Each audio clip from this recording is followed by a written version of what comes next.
Segundo as Crônicas, capítulo 32, a partir do verso 1 diz assim: depois destas coisas e desta fidelidade, veio Senaqueribe, rei da Síria, entrou em Judá, acampou-se contra as cidades fortificadas e intentou apoderar-se delas.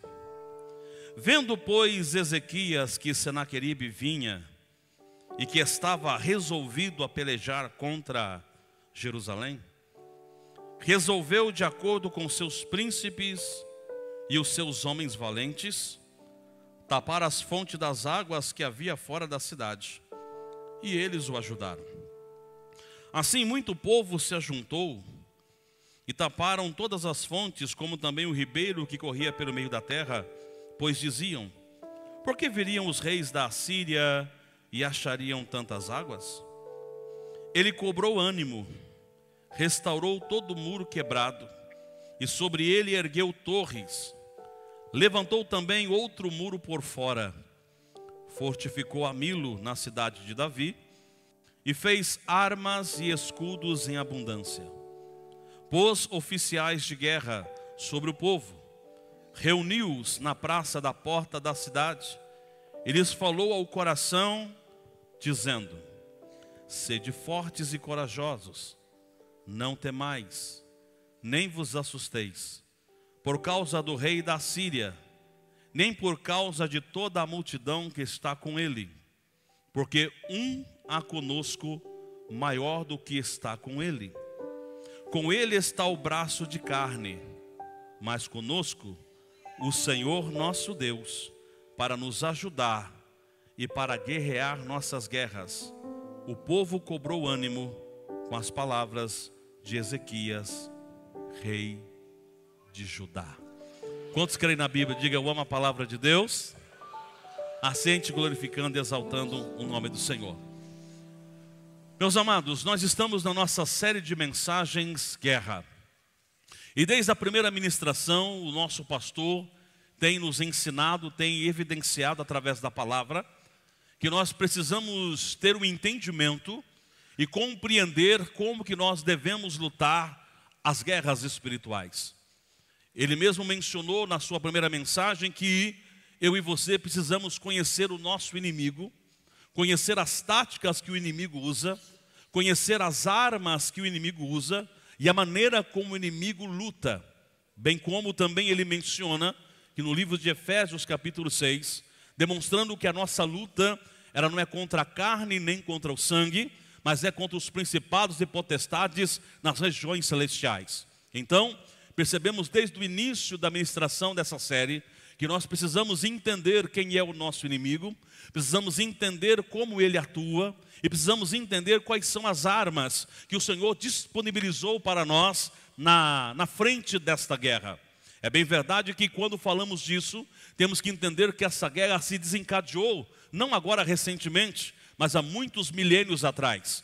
Por exemplo, quando você lê o capítulo 3 do livro do Gênesis, ali é um capítulo triste na história, porque o pecado entra no mundo, a serpente engana Eva e também Adão, os dois comem do fruto que Deus havia dito que não era para comer, e ali começa todo um processo. E no próprio capítulo 3, versículo de número 15, o nosso Deus já dá uma declaração de guerra, dizendo que a semente da mulher pisaria a cabeça da serpente. A partir dali, começa todo um processo de guerra espiritual. Sabemos que o inimigo da nossa alma, ele procura estabelecer aberturas na nossa vida. Ele quer ter acesso. Uma das coisas que Satanás quer é procurar acesso. Nessa noite, eu quero falar com você sobre fechando os acessos do inimigo. Desde o início, desde Gênesis a Apocalipse, nós encontramos o inimigo da nossa alma buscando ter acesso. E quando ele encontra e tem esse acesso, ele faz uma obra destruidora na vida da pessoa. A Bíblia Sagrada mesmo diz que ele veio para 3 coisas: matar, roubar e destruir. Então toda vez que o diabo encontra um acesso, ele faz esta ação maligna. Por isso a Bíblia diz: não deis lugar ao diabo. Você lembra do capítulo 4 do Gênesis, quando a Bíblia diz que Caim ficou enfurecido, porque a Bíblia diz que Deus aceitou Caim, aceitou Abel e a sua oferta, mas rejeitou Caim e a sua oferta. E diz o texto que o semblante de Caim vai descaindo, e ele começa a nutrir dentro de si um espírito de raiva, um espírito de ódio para com seu irmão Abel. Só que antes da execução, antes que ele pudesse fazer alguma coisa contra seu irmão, Deus chama Caim e diz: Caim, porque o teu semblante está caído? Se você fizer corretamente, também haverá aceitação para você. Só que é o seguinte, Caim, tem uma coisa acontecendo dentro de você, há um acesso ao diabo, há algo no teu coração, cabe a você dominar. Se você não dominar, o diabo vai entrar por esse acesso e vai destruir a tua vida. Infelizmente, Caim não deu ouvidos a Deus e permitiu que o coração dele, contaminado com ódio, fosse o acesso que Satanás entrou para fazer com que ele matasse o seu irmão. Então entenda, precisamos ter cuidado com os acessos que nós permitimos na nossa vida espiritual. O inimigo ao qual nós estamos batalhando, ele é estrategista. O inimigo ao qual estamos trabalhando, batalhando, ele sabe como agir. Precisamos ter lucidez e também autoridade de Deus e graça para descobrir quais são os acessos na nossa vida que permite o diabo entrar, que permite o inimigo tomar posse. E uma vez que ele toma posse, é muito difícil tirar. Mas antes que você possa remediar, você precisa então antecipar. Você não pode permitir que o inimigo da tua alma encontre acesso à sua vida. Por isso, nesta noite, aguce o teu ouvido, porque nós estamos em guerra. E nesta noite o Espírito Santo quer ajudar a mim e a você a fechar alguns acessos que porventura estão abertos. E esses acessos abertos faz com que o inimigo da nossa alma ganhe vantagem contra nós. Entenda uma coisa, alguém pode dizer: pastor, mas eu estou nessa guerra, mas eu nem quis entrar. Quem errou foi Adão. Quem errou foi Adão. Adão e Eva que errou. Adão e Eva errou e agora estou nessa guerra. Entenda, eu também não estava lá, você também não estava lá, não fomos nós que erramos e nós assumimos a culpa, sim ou não? Sim, mas também a gente não estava no Calvário, mas através do Calvário nós recebemos a salvação da nossa alma. Então entenda, estar em guerra é você entender o processo que Deus está estabelecendo. E nesta noite eu quero verbalizar com muita notoriedade de que o diabo ele não vai ter a última palavra sobre a tua vida. Quem tem a última palavra é Deus. Em Gênesis, Deus deu a última palavra. Em Êxodo, ele deu também a última palavra quando disse: Moisés, pode subir no monte, levanta as suas mãos, porque eu vou dar vitória ao meu povo lá embaixo. Ele também dá a última palavra. Não foi a ação dos filhos de Ofni e Finéias que destituíram o sacerdócio, mas Deus levanta um chamado Samuel, porque sempre Deus tem a última palavra. Não foi em Reis que tiveram a última palavra, a descaída moral dos homens que ali se levantaram, mas Deus levantou homens fiéis para dar prosseguimento à sua obra. Não foi a última palavra também no livro de Corinto, quando Paulo chega dizendo assim: eu estou perdido, alguém está me perseguindo, mas Deus diz: Paulo, levanta, não te cale, tenho muita pessoa nessa cidade. Ou seja, sempre a última palavra não é de Satanás, a última palavra é de Deus. O que Deus está dizendo nessa noite é: pode fechar os acessos, porque eu tenho coisa grande para realizar através de você. Satanás está de olho nos acessos, mas nessa noite, pela ajuda do Espírito Santo, eu e você vamos fechar todas as brechas, porque o inimigo não vai encontrar em nós nenhuma seta para ele poder lançar. Jesus disse: o diabo não tem nada em mim. E assim como ele disse, eu e você podemos dizer até nessa noite, pela ajuda do Espírito Santo, vamos fechar todas as brechas para que o diabo não encontre ocasião em nós. Então nós estamos diante de um texto que nos ensina isso.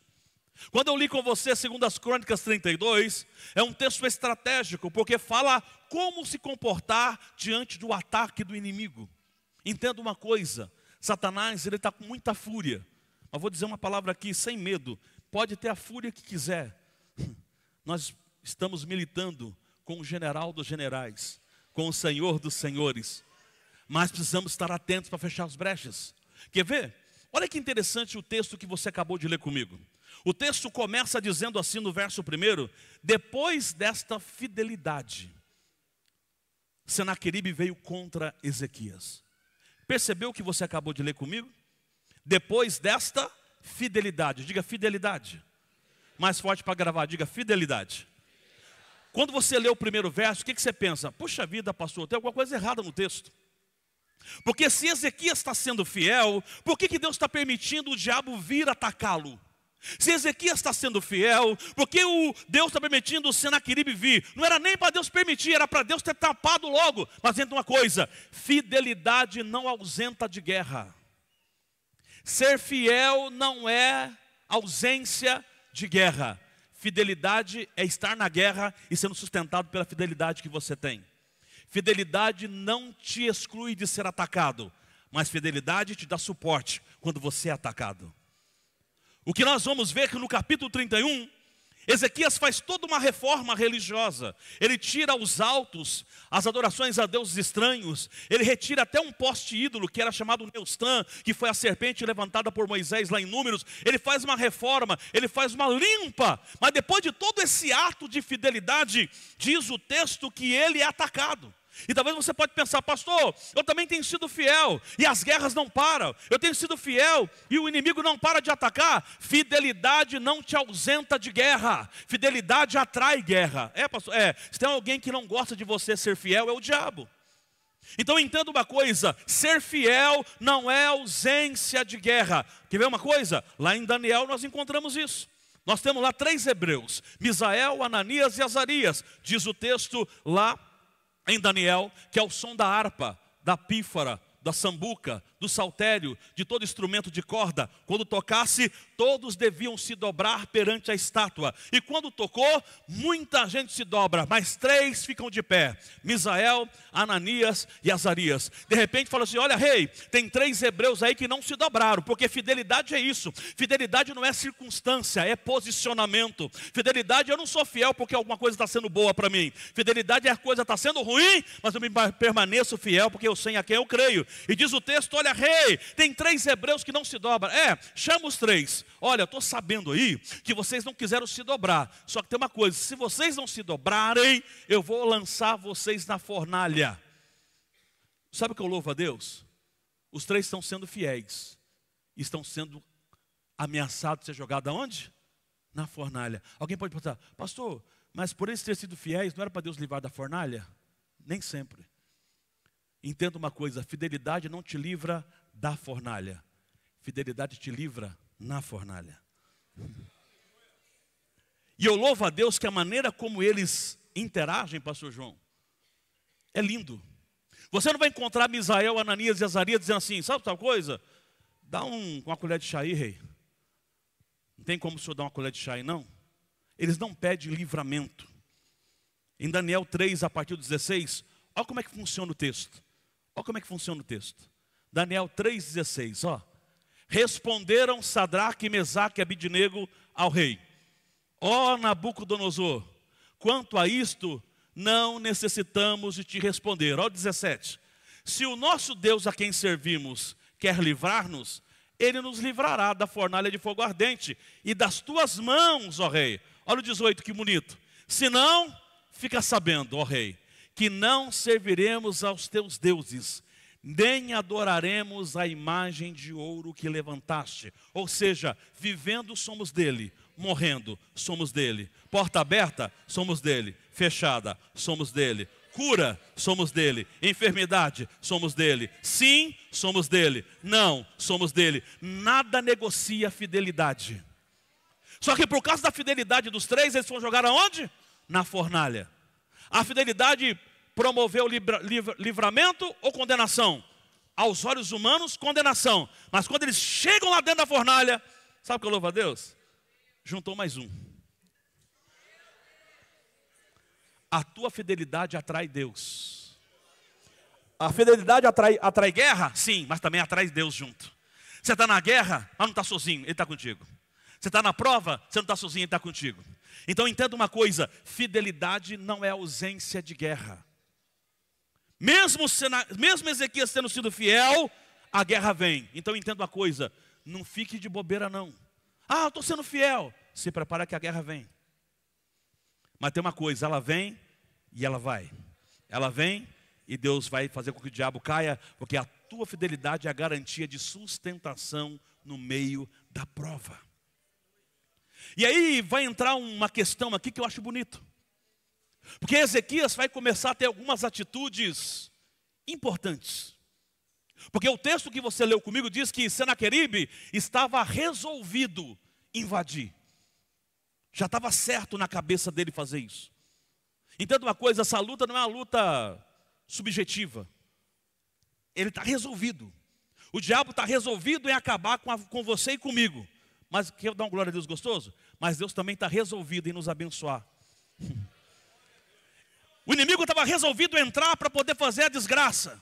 E aí Ezequias vai também fazer uma coisa. Aliás, uma não. Vai fazer uma sequência de atitudes que vai nos demonstrar como que eu e você temos que fazer para fechar os acessos do nosso inimigo. A primeira coisa que Ezequias faz, está no texto, ele busca conselho. Ele reúne os príncipes, ele reúne os valentes e vai ter uma conferência, sabe para quê? Vamos aqui discutir como vamos fazer para neutralizar a ação do inimigo. Ele buscou conselho. Na hora da guerra, meu irmão, minha irmã, não lute sozinho, busque conselho. O nosso problema é que a gente se acha experiente demais. Não, eu já estou na igreja há tanto tempo, isso aí eu tiro de letra. Não. Sempre tem alguém mais esperto que você. Sempre tem alguém mais sábio que você. Na sua luta, na sua guerra, não bata no peito achando que você pode tudo. Você só pode alguma coisa naquele que te fortalece. Busca conselho. Tem gente, irmão, que perdeu tantas coisas porque não buscou conselho. Eu gosto muito da maneira como Davi trabalha. Davi era um estrategista de guerra. Davi era uma pessoa abençoada. Davi era uma pessoa maravilhosa. Mas a Bíblia diz que Davi, ele não batia no peito dizendo assim: sou bom, eu sou especialista. Sabe o que Davi fazia? Uma das coisas mais fantásticas que eu vejo em Davi é que mesmo ele sendo um estrategista, mesmo ele vencendo tantas guerras, sabe por que Davi vencia as guerras? Porque ele era bom? Somente? Não. Ele era obediente e buscava conselho. Quer ver uma coisa que eu acho interessante no texto? Em 2 Samuel 5, os filisteus se reúnem para lutar contra Davi. Eles cercam. Olha como é que o texto diz. Ouvindo, pois, os filisteus que Davi fora ungido rei sobre Israel, subiram todos para prender a Davi. Ouvindo, Davi desceu aonde? A fortaleza. E olha o que ele faz no 18. Mas vieram os filisteus e se estenderam pelo vale dos Refaíns. Aí no 19, Davi fez o quê? Consultou ao Senhor, dizendo: subirei contra os filisteus? Entregar-nos nas mãos? Respondeu-lhe o Senhor: sobe, porque certamente entregarei os filisteus nas tuas mãos. Ou seja, Davi não dava um passo sem pedir conselho para Deus. Quer vencer a guerra? Peça conselho. Quer vencer a guerra? Não fique se estribando no seu próprio conhecimento. Provérbios 3 diz isso. Não se estribes no seu próprio conhecimento. Reconhece-o em todos os seus caminhos e ele endireitará as tuas veredas. Não pense que você é especialista. Sempre tem alguém mais sábio que você. Tenha humildade para entender que essa guerra não é no âmbito natural, é no âmbito espiritual. Se cerque de pessoas espirituais que possam te dar bons conselhos. Então a primeira atitude que Ezequias tem é pedir conselhos. Provérbios 11 diz: na multidão de conselheiros, a segurança. Tem gente naufragando na fé porque não pede conselho. Não quer ouvir ninguém. Pensa que sabe tudo.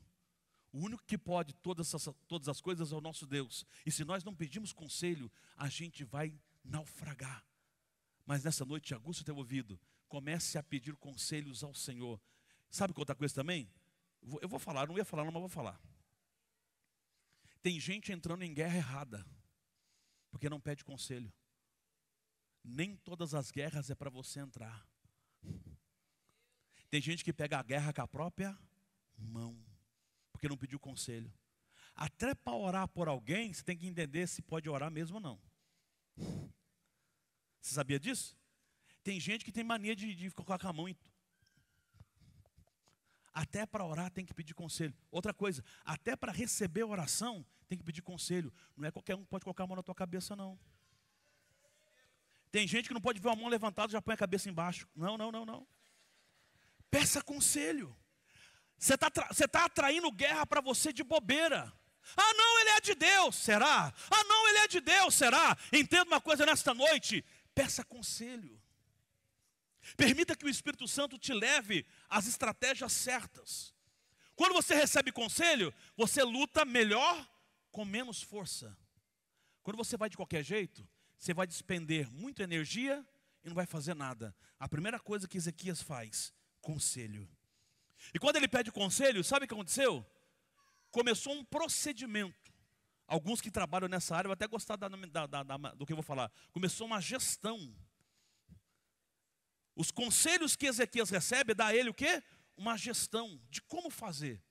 Entenda uma coisa, o que vai acontecer a partir de agora foi por causa de um conselho. Ezequias não fez tudo isso por conta própria. Foi uma reunião de conselhos. Eles reuniram, se aconselhou, e aí veio as seguintes informações. Ezequias, está vindo contra nós o inimigo. Está vindo. Ele não está aqui ainda. Ele está vindo. Ou seja, você não se prepara depois que o inimigo chega. Você se prepara antes.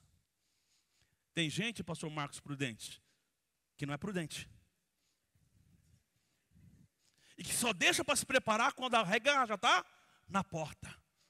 Deus está dizendo o seguinte, antecipe, porque o inimigo vai vir. E quando ele vir, você vai estar pronto, preparado. Não pense que o inimigo está muito longe. Então Ezequias está dizendo, vamos nos preparar? Vamos. O que eu tenho que fazer? Primeira coisa, ao rei Ezequias. Nós identificamos que nós temos fontes de águas.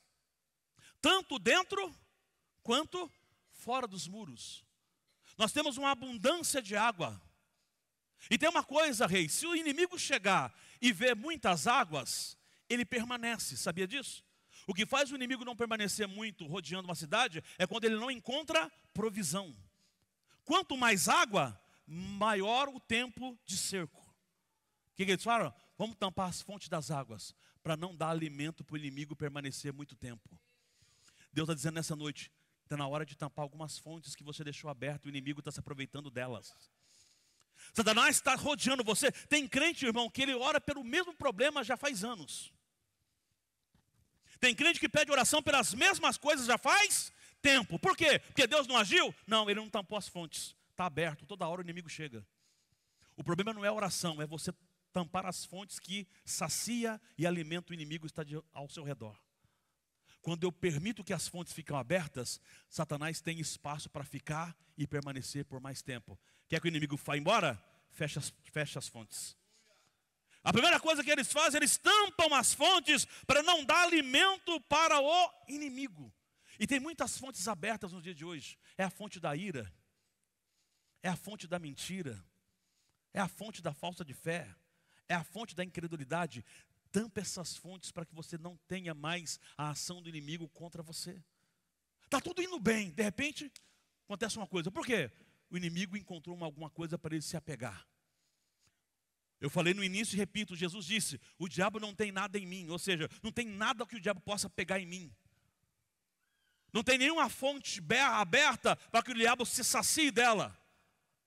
Então a primeira coisa que ele faz, ele pede conselho, mas a segunda, ele tapa as fontes. Mas vem uma terceira que eu acho bonito. Depois que eles tapam as fontes, ele diz, Ezequias, tem um problema, que a gente já neutralizou o problema de fora. Só que tem um problema que também é interno. Falta de proteção. Como? Os nossos muros estão quebrados. Os muros estavam quebrados, tinha brechas no muro.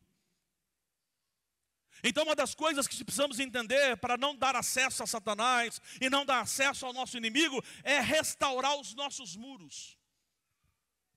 Entenda uma coisa nesta noite, o inimigo está olhando de longe dizendo, ali eu posso entrar porque tem uma brecha, ali eu posso entrar porque tem uma fenda que eu posso colocar a minha mão. Tem uma história que a princípio é uma história até engraçada, mas é traumática no final. Que de certa feita o diabo chega para um jovem e diz assim, deixa eu entrar na tua vida. Não, você não vai entrar não. Deixa eu entrar. Não, você não vai entrar não. Fala o seguinte, deixa eu entrar só com a pontinha do nariz. Tá bom, pode entrar. Só que o diabo entrou de costa. Até chegar o nariz, não pode dar brecha. Ele se aproveita de pequenas brechas e entra. Nessa noite, restaure o teu muro. Restaure o teu muro. Fala assim: Deus, me ajuda a restaurar o meu muro que está quebrado. Tem algumas brechas que o inimigo pode entrar. Restaura o teu muro para que o inimigo não encontre vazão para entrar e destruir a tua vida. Ezequias está fechando o quê? Todas as possibilidades. Primeiro, tampando as fontes. Segundo, ele está restaurando o muro. Você lembra de Elias? Elias, quando estava no Monte Carmelo, ele deixou os profetas de Baal sacrificar primeiro. E é sempre assim: profeta de Baal bagunça altar. Profeta de Baal só sabe bagunçar altar. Depois que o profeta de Baal passa, altar quebra. E quando Elias chega, restaura. Você foi chamado para restaurar o altar. Ou seja, restaura o teu noite. Aleluia. Não permita que nada atrapalhe você.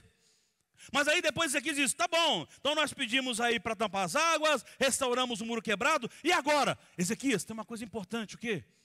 Visibilidade. Como assim? Precisamos saber quando o inimigo chega. E para saber, constrói uma torre em cima do muro. Uma torre alta. E torre fala de vigilância. Geralmente nas cidades antigas, as torres eram construídas e no meio da torre, lá em cima, tinha um cidadão chamado atalaia.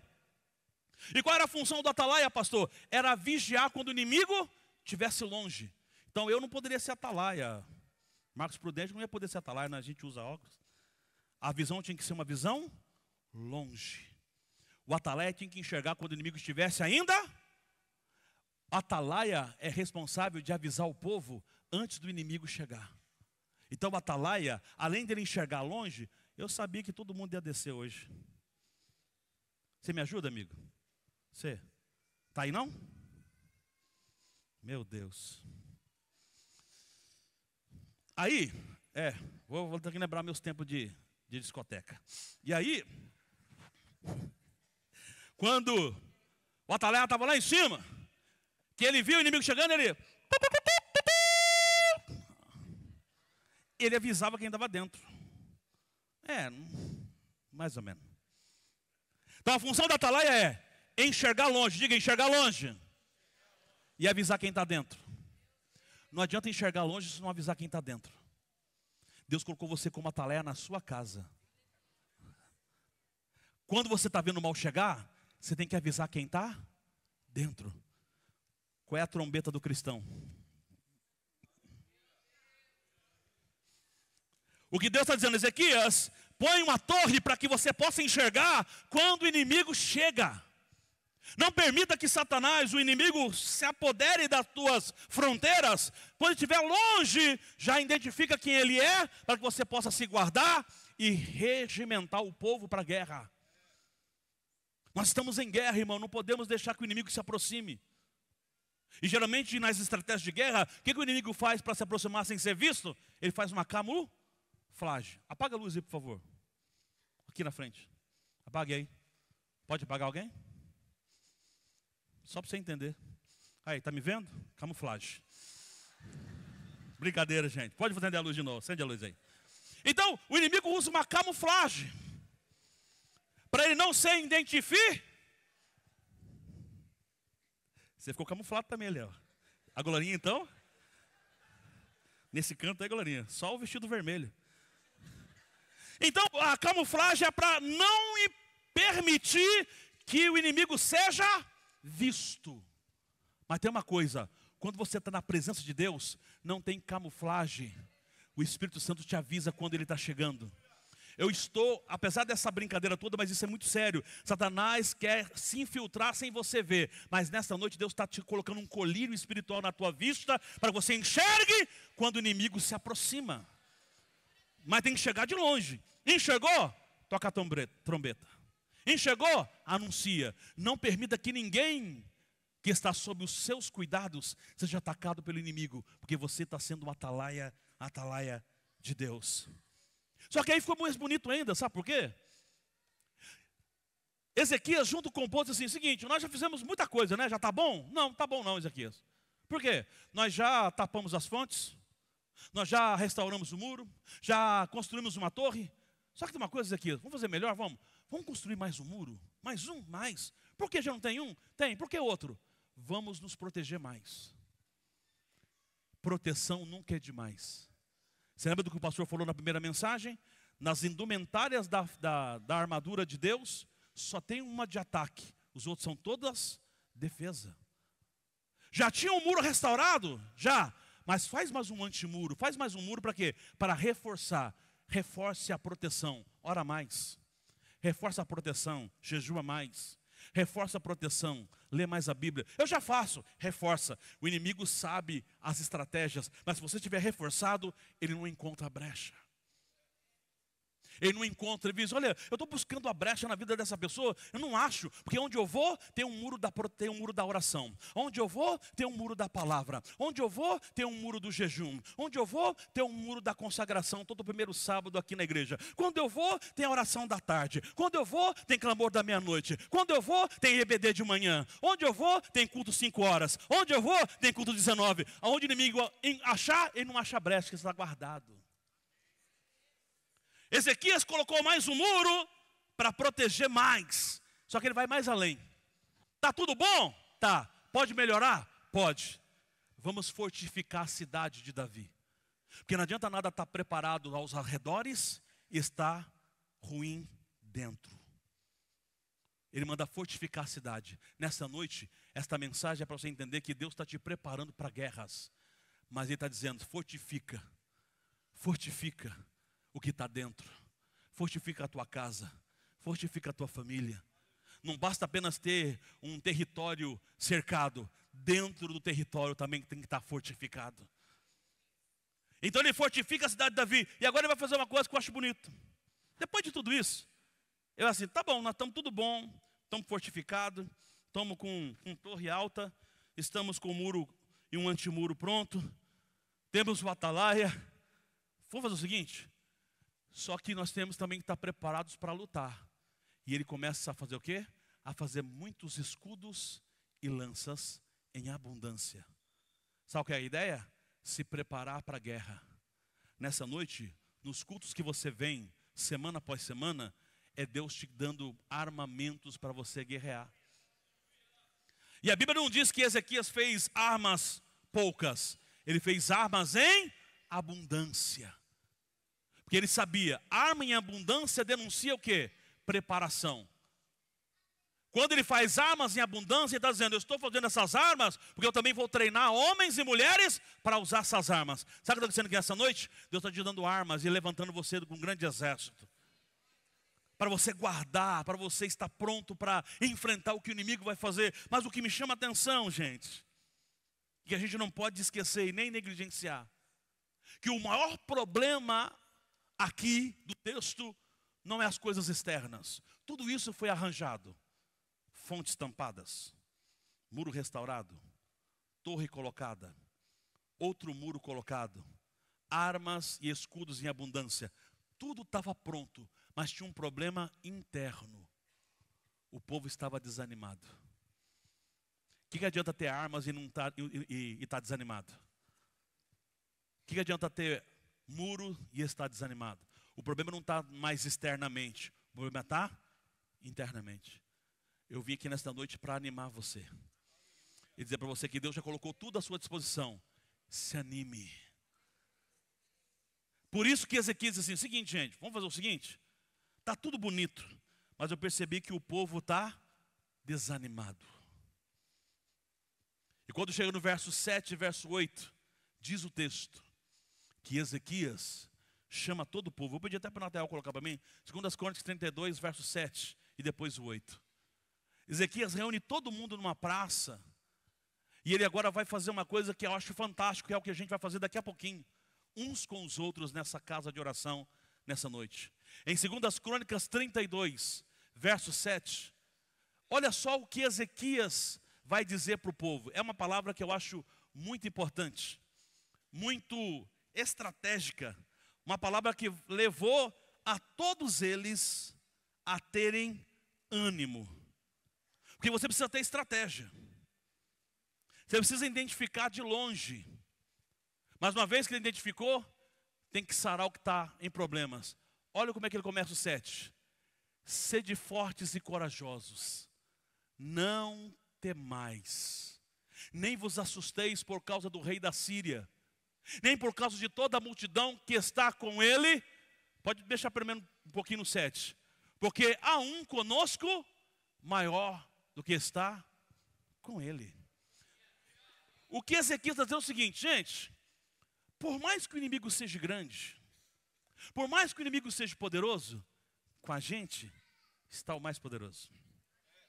Por mais que o inimigo seja estrategista, por mais que ele tenha armas, conosco tem alguém maior. Por mais que o inimigo meta medo, por mais que ele seja grande, quem está conosco é maior. O que Deus mandou dizer para você nesta noite é: tem alguém maior com você. Tem alguém maior com você. Mas olha o que o 8 diz. Olha o 8. Com ele está o braço de carne.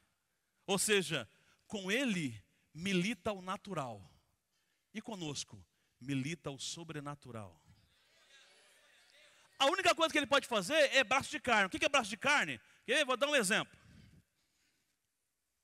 Exemplo de braço de carne.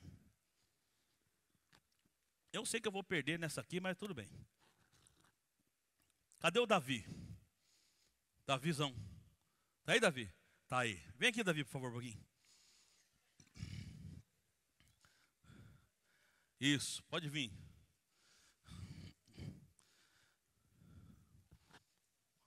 Com ele está o braço de...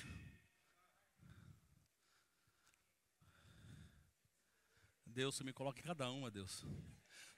Com ele está o braço de... Olha que interessante. Vem aqui. Põe aí. Calma aí. O que acontece? Senaqueribe está dizendo assim: eu estou forte. Quem olha para Senaqueribe, olha o tamanho de Senaqueribe. Mas com ele está o braço de... Quem olha para Ezequias, coitado de Ezequias.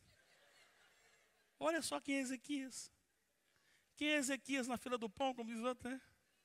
Mas com ele está o braço de... Mas conosco está o nosso... O que eu preciso que você entenda é o seguinte: quando você olha o inimigo, que não é ele só está representando, e graças a Deus por isso que ele não é inimigo. Quando você olha o inimigo, você vê sempre o inimigo maior do que você. Mas Deus dizendo: pode olhar ele maior, eu estou com você, eu sou maior que ele. Está entendendo? Você está olhando: minha doença é grande, mas eu sou maior que a doença. A porta fechou, eu abro. Não tem como fazer, eu faço. Não tem como agir, eu vou agir. Com ele está o braço de carne. Meu Deus. Mas conosco está o nosso Deus. Obrigado, Davi. Davi, pega aí. Eu chamei o Davi porque geralmente é assim. A gente enxerga o problema assim. Mas o que Deus está dizendo nessa noite é: eu com você sou muito maior do que qualquer problema. A minha Bíblia é sua hoje, toma, leva. Eu sou maior do que qualquer tipo de problema. Valeu a pena, né? Então entenda nessa noite, sabe o que a gente vai fazer agora? Vamos animar uns aos outros. Vamos animar uns aos outros. Quer me dar? Quer me dar ela? De presente? Então beleza, obrigado, já ganhei outra. Aí, ó. É? Maior é que está conosco. Está entendendo o que Deus está fazendo nessa noite? Nunca é demais confiar no Deus que você serve. Eu vou convidar que você coloque de pé. Verdade, João? É? Sabia que eu que dei essa Bíblia para ele? E ele está me dando de volta? Está aqui, ó. Para o meu amigo João Luiz, que Deus te abençoe cada vez mais na jornada. João, eu quero fazer uma coisa de espiritual. Porque eu sei o que vai acontecer entre nós dois é muito maior do que essa Bíblia. Toma ela de volta. Em nome de Jesus. Sua. Você vai agora. Está vendo essa pessoa do teu lado aí? Junta 3 ou 4. Vamos orar uns pelos outros. A gente vai animar uns outros agora. Pode virar de frente, pastor? Pode. Até melhor. Junta 2, 3 pessoas, não fique isolado não. Vá até alguém. De preferência, alguém que você não conheça. E nós vamos agora, sabe fazer o quê? Fazer o que Ezequias fez. Eu vou começar uma oração, mas você vai orar agora. Sabe o que você vai fazer? Você vai animar o teu irmão dizendo assim: essa guerra não está sozinho não, eu estou com você. Você não está sozinho nessa guerra não, eu estou junto. Eu estou junto para te ajudar. Eu estou junto para te dar, para te auxiliar. Eu estou junto para colocar a mão no seu ombro. E nós vamos fazer o que Ezequias fez. Ezequias animou uns aos outros. A gente vai fazer isso agora. Eu vou só começar. Você continua, vamos lá? Pai querido, estamos aqui nessa noite. E nós pedimos agora, Senhor, nos dá ânimo. Sabemos que a guerra espiritual ela é real. Sabemos que o inimigo da nossa alma, Senhor, ele se levanta. Mas nós sabemos também que o Senhor é aquele que nos dá vitória. E agora estamos animando uns aos outros, Pai. Nós estamos aqui nesta noite, crendo e sabendo que o Senhor é poderoso para fazer infinitamente mais. Abençoa o grupo de louvor, abençoa os músicos, abençoa a orquestra, abençoa os diáconos, abençoa os irmãos e as irmãs nesta noite, abençoa as casas, abençoa, Senhor, a vida de cada servo, de cada serva. Meu Deus, derrama sobre cada um a tua bênção recalcada, sacudida, transbordante. Anima, Senhor, este meu irmão. Anima, Senhor, esta minha irmã, diante de tantas complexidades, Senhor, que se levantam, mas nós cremos firmemente que o Senhor tem algo especial para nós. Meu Deus, derrama nesta noite, derrama a confirmação da tua palavra, derrama, Senhor, o fortalecimento para o meu irmão, derrama o fortalecimento para a minha irmã. O diabo não tem a última palavra quem tem é Deus. Deus tem a última palavra sobre a casa,